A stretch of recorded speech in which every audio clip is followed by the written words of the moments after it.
Welcome back to the Daily Mastermind. My name is George Wright III with your daily dose of inspiration, motivation, and education.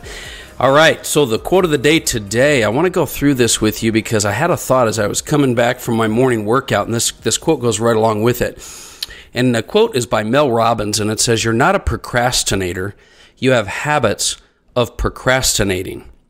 You're not a procrastinator. You have habits of procrastinating. So I want to look at this for a minute, and I want to ask you a couple of questions. How do you see yourself? How do you show up in the game of life? How are you showing up in your relationships, in your business, in your health, in your fitness, in your personal life? How are you showing up, and how are you labeling yourself? Are you labeling yourself a procrastinator? Are you labeling yourself successful, unsuccessful? How are you labeling yourself? And I want to talk to you today about developing better habits, but I want to talk to you specifically about becoming the CEO of your life. So what does that mean? I mean, what does the CEO mean? What I'm talking about is finding a way to identify in yourself the qualities, traits, skills, and attributes that help you to take charge. A CEO takes charge. A CEO, by the way, sets the rules. A CEO leads the way. A CEO develops the vision of what it takes to execute for a company. And you can do this in your life. You can do this in your health, in your fitness, in your wealth, in your relationships, in your spirituality, whatever it is. You can become the CEO of your life. And I want to propose that to you because, in my life, I've developed a CEO mentality, and it's really served me well. And I think it's something that you can utilize in order to take your goals and your vision and your life to the next level and create the life that you were meant to live. So what are ways, I was thinking of this on the way home today, what are some ways that you can develop a powerful CEO mindset? And I could go on and on and on about this, and maybe we'll do some additional episodes later, but there's three things in particular that I feel you can do. The first is that you can absolutely live the 12 pillars. The 12 prosperity pillars that I developed, it is not just a cool poster, okay? I admit it is a very cool poster, but it's also 12 specific inner game, outer game character traits or principles or values that I've picked up over 20 years of working with the biggest names in wealth, finance, personal development. So let's just take a second on this. Number one, I create my life. You've got to take control, and you've got to take the ball and run with it, and developing a CEO mentality will help you do that. Then I take personal responsibility. CEOs take personal responsibility of their life. And then I act in spite of my mood. A CEO acts in spite of their mood, even if you don't feel like getting out of bed, even if you don't feel like going to the gym, even if you don't feel like going into work, even if you don't feel like executing and making that call or treating that person well. Whatever it is, you got to act in spite of your mood. I surround myself with positive people. You've got to surround yourself with positive people and build a team. I focus on solutions. Look, shit happens. A CEO has to deal with it. They don't get stuck in the problem. They focus on solutions. And from focusing on solutions, they create results. I also create an attitude of abundance. That's another prosperity pillar. An attitude of abundance will help you to perform. I choose to be happy. I always think win-win. I am committed to lifelong learning. I create daily rituals. I attract success. I visualize and manifest my life. A CEO's got to have vision. And these 12 prosperity pillars are just one way that you can start with a foundation of values and principles that can help you to become the CEO. Because guess what? Life is going to throw all kinds of things at you, just like a typical CEO would do. Look, guys like Gary Vee talk about the fact that they've got great content out there online. They got a bunch of things, but they spend their day putting out fires all day long. You don't know that because they just deal with it. Guys like Gary and many other of my mentors, they're individuals that just get it done because they have a CEO mentality. So the prosperity pillars is the place I would start. Number two, you've got to surround yourself with winners. Winners surround themselves with winners. That's why and look, if you don't have people in your life, because I get it, some of you may not have access to, mentors and successful people, but that's the beauty and privilege of having this online world we have.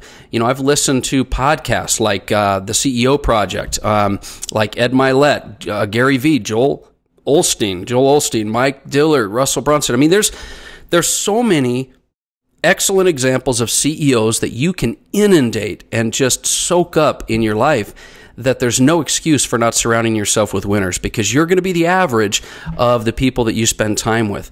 The third thing, and here's the thing, I want to try to keep this simple because we don't have a lot of time. These pillars are a foundation. Surround yourself with winners. And the third thing is just to move, just to start acting and creating action, because here's the bottom line. A CEO is an executor. They eliminate indecision. They say yes, and then they figure it out. They clarify their vision. They strengthen your confidence as you go. You've got to be able to just start moving, because confidence, unlike self-worth, which is something that's maybe internal you need to work on, and we can talk about that another time, confidence builds with success. And so by moving, you can fail your way to success, and you can increase your confidence through that. So you've got to find daily wins. But if you're moving and you can create wins and you can win the day, you can win the moment, you can win the hour, you can win the day, you're going to start moving forward. And a CEO is an executor. So absolutely start with the pillars, the pillars of prosperity, and then move to surrounding yourself with the right environment, and then start executing. Now, I know what you're thinking. I know you're thinking, what if I don't have the confidence? What if I don't have the resume that you do, George? What if I don't have the skills? What if I'm not a CEO? Well, listen, first of all, and most importantly, and I want you to listen to me for a minute here, that's a bunch of excuses. You've got to stop making excuses, because you can make excuses or you can have success. It's like T. Harv Eker talks about, and I learned from him, you can have reasons or you can have results, but you can't have both. So that's the first thing. Second, I understand how you feel. Look, many of us have felt the same way. You might have a little bit of that imposter syndrome. You might feel like you're not enough. You might feel like you don't have the confidence. But here's the bottom line. Let me give you one hack that I've used in my life, and many, many other people have used in their life. And this hack is how to sort of hack your inner game.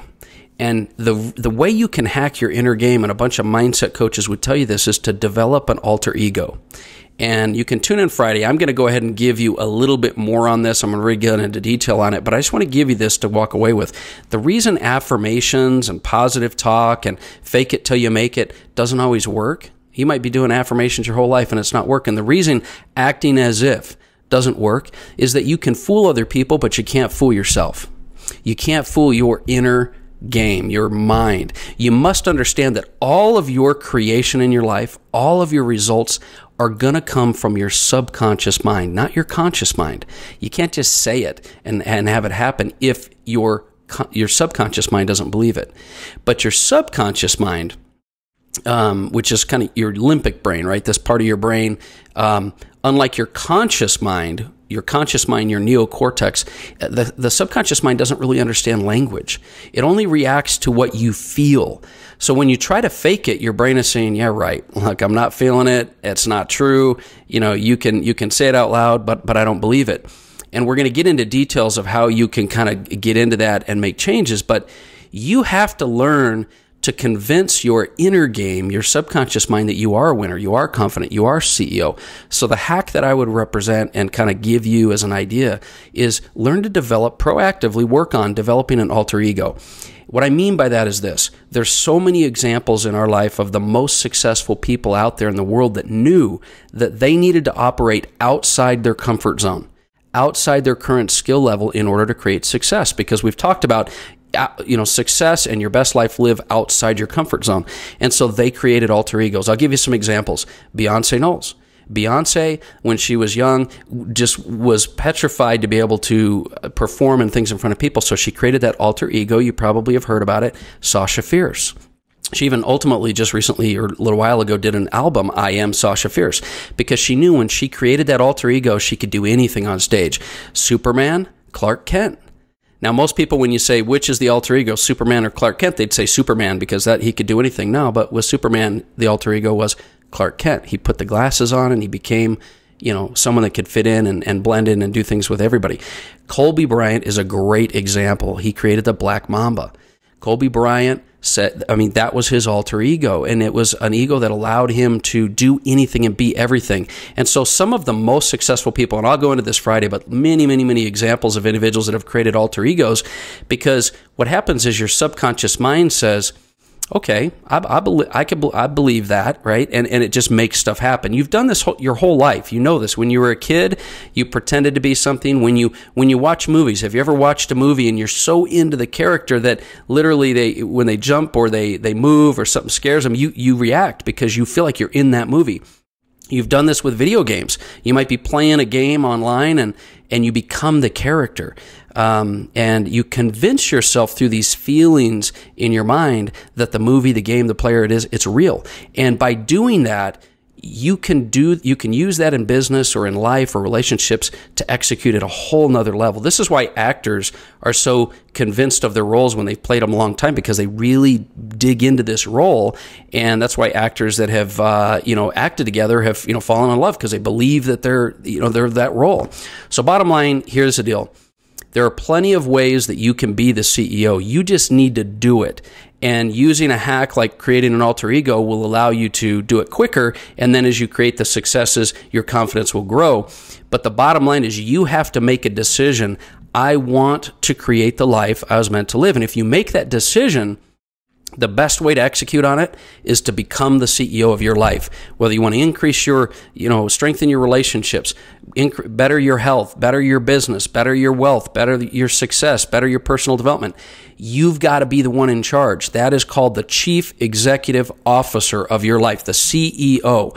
So that's something I want to encourage you to adopt as a mantra, as a role in your life. Tune in Friday, because tomorrow we're going to get into some details, but for now, here's my recommendation for you. If you want to create, and what I mean on Friday is we'll get into some details of how you can hack this and create that alter ego. I'll give you some examples and we'll get into some details and steps on how to do it better. But if you want to create your best life, your best relationships, health, etc., decide to be the CEO. Take time proactively to develop that title in your life, that alter ego, that commitment to being the one in control.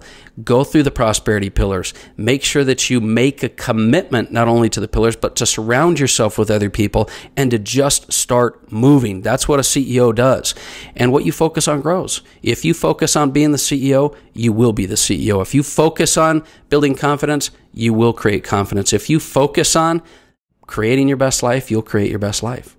And that's my suggestions, ideas, and my inspiration for you today. I hope that's something that gives you some thoughts that you'll take to heart. Also, listen, it would mean a world to me if you'd share this podcast, share this episode with somebody you feel like might need some help in taking control of their life, and these might be some good ideas for them. And until then, I'll talk to you tomorrow. Once again, this is George Wright III, and this has been the Daily Mastermind. Have a phenomenal day.